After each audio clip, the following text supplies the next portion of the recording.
Dad married 3 months after my mom passed away and tells me to gift my room to my stepsister and move out, so I said okay and packed my bags and moved to Uncle's house. Now Dad's going mad and literally doing anything and everything to convince me to come back because he just received this in his mail. My mom passed away about 6 months ago after a long battle with cancer. She was my rock, and we had an incredibly close bond. Losing her was devastating. I'm 19, and up until recently I'd been living with my dad who, until this happened, was my other rock, my source of stability. My parents' marriage wasn't perfect, but it was functional enough that I thought they were happy. Losing my mom made our little family seem so much smaller, and for a while it was just Dad and me figuring out life. Then 3 months after Mom's death my dad dropped a bombshell. He was getting remarried. I was stunned. It felt like the ground had shifted beneath me. To me it seemed like he was rushing things. I mean, just a few months ago we were grieving together and now he was ready to move on? He claimed that this woman had been an old friend, someone he had reconnected with shortly after Mom got sick. I wanted to be open-minded. I understood that everyone grieves differently, and maybe this was his way of coping, but deep down it felt wrong. It felt like he was disrespecting my mom's memory by jumping into a new relationship so quickly. When I tried to express this to him, he launched into a speech about how he deserved to be happy after everything he had been through. I felt my heart sink. I didn't want to start a fight, so I kept quiet. I was trying to be mature to avoid conflict, but inside I was a complete wreck. It was so hard to watch him move on while I was still processing my own grief. It felt like he had replaced my mom with someone new and I didn't know how to deal with those feelings. Jane moved in almost immediately along with her daughter Emily, who was 17. I didn't know much about Emily, but I could see how close she and her mom were. They seemed to have this bond that I felt completely left out of. Jane was always pleasant, smiling, trying to be friendly, but I could sense she was trying to assert her dominance over the household in subtle ways. Suddenly there were new house rules, changes to our routines and shifts in how everything worked. The familiar comfort of home was gone, replaced by an uncomfortable atmosphere that made me feel like a stranger in my own space. At first I tried to go with the flow, thinking maybe this was just part of adjusting to the new living arrangements, but the more I watched Jane and Emily settle in, the more alienated I felt. They had their own little world and I was just an outsider looking in. It was hard to adjust to the fact that my dad had chosen to prioritize their needs over mine, especially when I was still reeling from losing my mom. Then the real bombshell dropped. One day, out of the blue, Dad sat me down for a serious talk. I could tell by his expression that this wasn't going to be good. He told me that since Emily was moving in, he thought it would be best if I considered moving out to make space for her. I was in disbelief. He actually suggested that I gift my room to Emily because she needed it more. He told me I could stay at my uncle's place temporarily while they adjusted to the new living arrangements. I wanted to scream and shout, but I remembered how my dad reacted the last time when I shared my thoughts on his marriage, so I stayed calm on the outside at least. I chose not to argue or get emotional and simply said okay. I packed my bags, called my uncle and moved out. My uncle welcomed me with open arms. He was as shocked as I was when I told him what happened. It was only when I left that the reality of the situation hit me. My dad had chosen his new wife and stepdaughter over me, his own child, only months after my mom had passed away. The betrayal stung deeply. For a few days I didn't hear from Dad. I assumed he was relieved that I had left without putting up a fight. It seemed like Dad didn't care enough to reach out, and I figured he was happy to have me out of the house. After all, he got what he wanted, right? Emily got my room, Jane got her new life with Dad, and I was out of the way. I remember sitting in my uncle's guest room staring at my phone, half expecting some sort of apology or explanation, but there was nothing. It stung more than I expected, like I'd been completely erased from his life. I kept telling myself I did the right thing by leaving and trying to focus on getting settled at my uncle's place and keeping up with my college assignments. Then, out of nowhere, the silence broke. One day my phone started blowing up with calls and texts from Dad. At first I ignored them, assuming it was more of the same adjusting talk he'd given me before. But then it became relentless, one missed call after another, message after message. He was apologizing, asking me to come home, saying things could go back to normal. His tone had completely changed from when I left, and I started to get suspicious. Why this sudden desperation? I didn't respond at first, but the sheer volume of messages made me curious. Why was he so eager to get me back now? What had changed? Finally I caved and texted him back asking what was going on, and that's when he told me about the letter. He tried to downplay it, but the more he talked the more I realized something significant had happened. He mentioned receiving an official letter from my mom's estate attorney, which didn't make much sense to me at first. I knew my mom had a will. She had mentioned it in passing when she was sick, but I hadn't thought much about the details. Apparently this letter was a big deal. My dad explained in a roundabout way that my mom's will had been finalized, and according to the will my mom had left her share of the house to me. That means my dad and I are now co-owners of the house, me owning half and him the other half. So while Dad still has his share, he can't sell the house or make any major changes to it without my consent. I guess I had assumed everything would go to Dad given that they were married, but she had made sure I was taken care of, and it hit me hard just how much thought she had put into it. Even though I wasn't 21 yet, being 19 meant I had a legal stake in the house. I hadn't realized how significant that was until Dad started explaining that he couldn't make any major decisions about the property without my consent. This news completely shifted the dynamic. Now that Dad and Jane know they need me to stay in control of the house, they've been spamming me with calls and texts nonstop. It's not just them either. They've roped in the rest of the family. I'm getting messages from aunts, uncles and cousins all saying I need to be the bigger person and go back home for the sake of family harmony. It's overwhelming. I'm a full-time college student and I already have so much on my plate with classes, assignments, and trying to balance a part-time job. The worst part is how Jane has started messaging me too, acting all nice and trying to guilt me into returning. She's offered to let me share the room with Emily now, as if that's supposed to make up for everything. It feels so disingenuous, like they're just trying to smooth things over because they realize they've lost control of the situation. They didn't care about my feelings until they realized they needed me, and now they're trying to act like we're all one big happy family. Frankly, it's a lot to deal with. I didn't ask for any of this, and all I really wanted was some time to grieve and process everything after losing my mom. I'm stuck in this mess, feeling like I have to fight just to hold on to what my mom wanted me to have. Now I don't know what to do. The house is legally half mine, but I'm not sure if I want to go back. Update 1. Hi guys, first of all thank you so much for all the support and advice in the comments. Reading through your personal experiences has honestly been one of the few things keeping me sane these past few days. It's comforting to know I'm not alone in dealing with complicated family stuff. And for those asking, my uncle, let's call him Uncle James, is my mom's brother, not my dad's. He's been nothing but supportive, and I'm lucky to have him as a place to stay while I sort all this out. So there's been another development. While my dad's side of the family has been non-stop in their attempts to get me to come back, something interesting happened that I didn't see coming. My mom's lawyer paid me a visit to Uncle James's house. I wasn't expecting it, and honestly it kind of caught me off guard. I had only met the lawyer once before at the reading of my mom's will, but I didn't really think I'd be hearing from him again, at least not anytime soon. When he showed up, my first thought was that something had gone wrong with the house or my legal rights over it, but it turned out to be something completely different. Apparently my mom had set up a small trust fund for me, and the lawyer was there to explain the details. My Uncle James is the trustee, which means he's in charge of managing the trust until I'm old enough to handle it on my own. The trust isn't anything huge, just a small amount of money that my mom had set aside for emergencies or for my future needs. I guess she wanted to make sure I had something to fall back on even if things got complicated with Dad in the house. The thing is, I'm not sure if my dad even knows about this trust. Mom must have set it up quietly, and since Uncle James is the trustee, it's possible Dad wasn't aware of it at all. That realization made me feel even more protected by my mom. It's like she had planned for every possibility, even the ones I never imagined. The trust fund isn't a game changer in terms of my financial situation, but it's comforting to know that I have some extra security, especially with everything that's happening right now. I haven't told my dad about the trust, and honestly, I'm not sure if I should.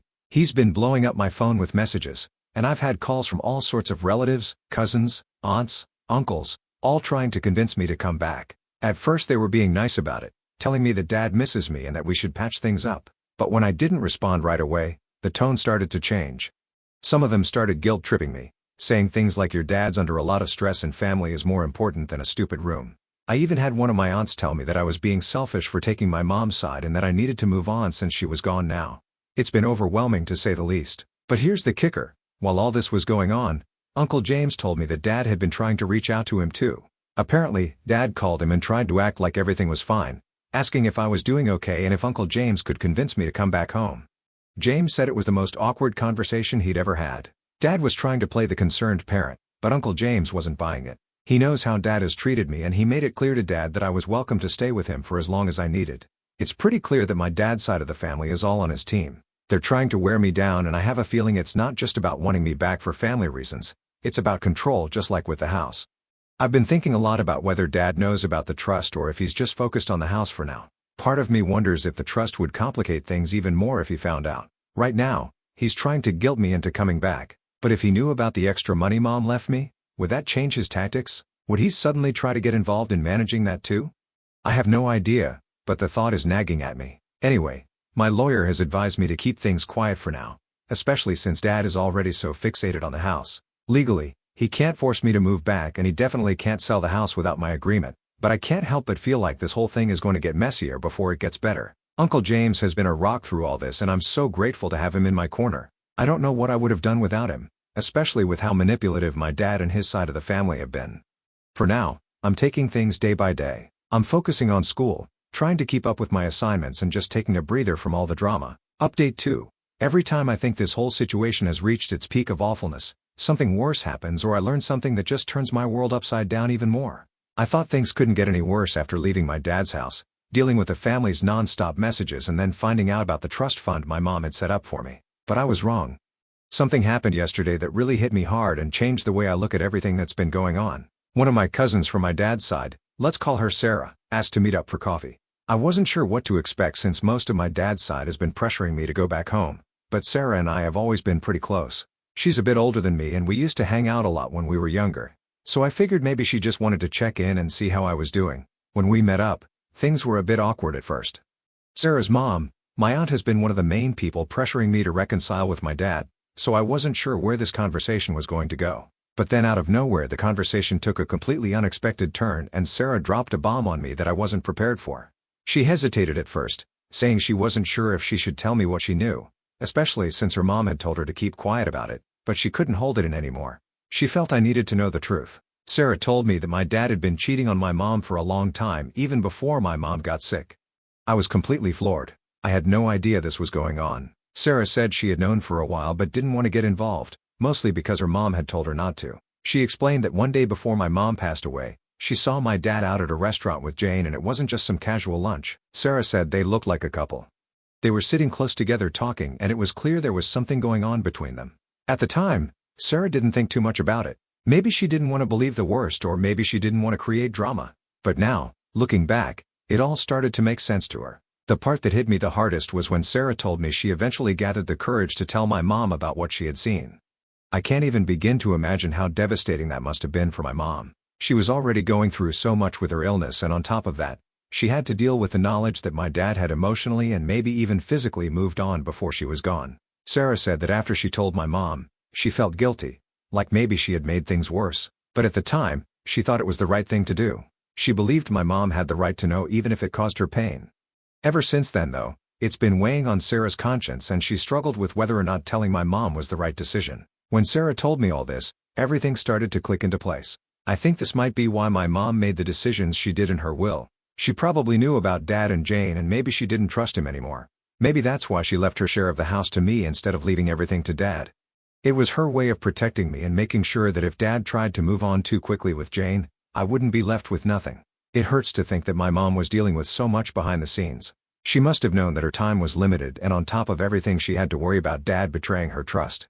I feel like I should have known but I guess I was too focused on trying to cope with losing her to see the signs. Now all these little things are starting to make sense, the way my mom would sometimes look at my dad with this sadness in her eyes, the way she seemed so focused on making sure everything was in order before she passed away. I think she knew that she had to take care of me because she couldn't count on Dad to do it. After Sarah told me all this, I felt sick to my stomach. It was like my whole perspective on my parents' relationship had been flipped upside down. I always thought they had a strong marriage and I never would have guessed that Dad was capable of something like this. I don't even know how to feel about him anymore. Part of me is furious that he could betray my mom like that and part of me is just devastated that my mom had to carry that secret with her while she was sick. Now I'm starting to wonder how much Jane knew about all this. Did she know my mom was still in the picture when she got involved with my dad? Was she just waiting for my mom to pass away so she could move in and take over? It makes me feel even more certain that I made the right decision by leaving the house. I don't want to be around people who treated my mom like that, especially not in the home that she worked so hard to create for us. Since learning this, I felt even more conflicted about what to do next. I still own half of the house but I don't know if I ever want to set foot in it again. How can I live there knowing all of this? How can I even look at my dad after finding out what he did to my mom? And now it makes sense why Jane was so eager to push me out of the house. She probably saw me as an obstacle to fully taking over the life she wanted with my dad. Uncle James has been incredibly supportive through all of this. When I told him what Sarah said, he wasn't surprised. He said he always had a feeling that something was off with Dad after my mom got sick, but he never had proof. He's been encouraging me to take my time with making any decisions about the house and he's even offered to help me talk to a lawyer if I want to take any legal steps. I'm not sure what I want to do yet, but knowing I have people like Uncle James and Sarah in my corner makes me feel a little less alone in all of this. For now, I'm trying to process everything and figure out what my next move should be. I don't think I can forgive my dad, at least not anytime soon. He's been pretending to be the victim in all of this, acting like I'm the one tearing the family apart, but now I see that he's been hiding so much from me. Update 3. Hi guys, I guess this might be my final update. So after everything that's happened, I decided I needed to have a final conversation with my dad. This wasn't because I wanted to fix anything or make things better between us, but I felt like I needed to say my piece and make it clear that I didn't want any part of the life he and Jane were building. It wasn't easy to make that decision, but after finding out about the affair and realizing how much my mom had been through, I knew I couldn't just stay silent and walk away without closure. I messaged my dad telling him I wanted to meet and talk. He was quick to respond, clearly thinking this was my way of coming back and reconciling. Him and Jane had probably convinced themselves that I just needed time to cool off and that I'd eventually come around when I showed up at the house without any bags or signs that I was moving back in. I could see the surprise on both their faces. They were expecting me to be ready to move back in, but that wasn't happening. I sat down with them in the living room and the atmosphere. Dad tried to start with some small talk, asking how I was doing and if I was ready to move forward. Jane just sat there kind of fake smiling, clearly uncomfortable but still trying to act like everything was normal. It took everything in me to stay calm and not let my anger take over, but I had made up my mind I wasn't going to let them control the narrative anymore. I told Dad straight up that I knew about the affair, that I knew he had been with Jane while Mom was still alive and that someone had confirmed that for me. I didn't want to bring my cousin Sarah into this matter because her mom wouldn't have liked that at all. The look on his face was priceless. He was completely caught off guard and for once he had nothing to say. Jane went pale and tried to deny it, stammering something about how it wasn't what it seemed, but I wasn't interested in hearing her excuses. I had already heard enough from Sarah to know the truth. I explained that I wasn't there to argue or try to get an apology.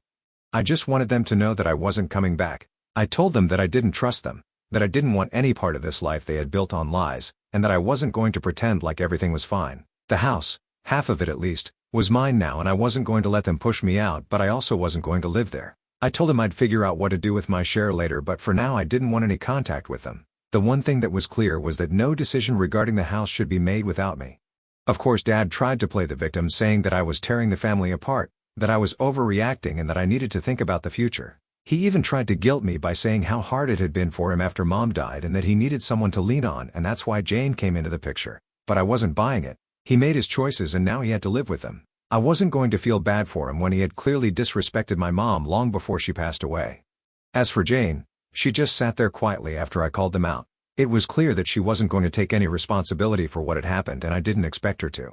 Honestly, I don't care what happens between the two of them at this point. They've made their bed and they can lie in it together. After I said my piece, I got up to leave.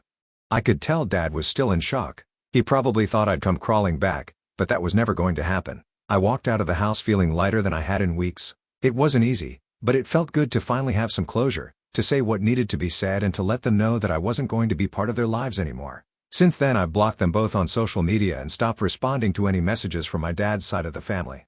It's been quiet for the most part, although I've heard from Sarah that Dad's been telling people I'm the one who's acting out and being unreasonable. But honestly, I don't care. People will believe what they want and I'm done trying to explain myself to anyone. As for the house, I haven't made any final decisions yet. My lawyer and Uncle James are helping me figure out the best way to handle it, but I've been thinking about either selling my share or renting it out. I don't want to be tied to that house anymore, but I also don't want to give Dad and Jane any easy wins. If they want to stay there, they'll have to deal with the fact that I still have control over part of it and I'm not going to let them make any big changes without my approval. In the end, I think this whole situation was a wake-up call for me. I've learned that sometimes the people you trust the most can let you down in ways you never expected, but I've also learned that I'm stronger than I thought. I've made it through this mess with my head held high and I'm ready to move forward on my own terms. As for Dad and Jane, well I guess they got what they wanted, but in the end they've lost something to me. And maybe in time they'll realize that some things can't be undone. Karma has a way of catching up with people and while I'm done with them, I can't help but feel like they'll eventually have to face the consequences of their actions. For now, I'm focusing on myself, my future and the people who have truly been there for me through all of this. I'm not looking back. I just want to take a moment to thank all of you for your support, advice and kind words throughout this whole ordeal. Reading your stories and knowing that I'm not alone in this has meant more to me than I can express. Your encouragement has helped me stay strong and stand my ground, and for that, I'll always be grateful. Thanks for being there when I needed it most.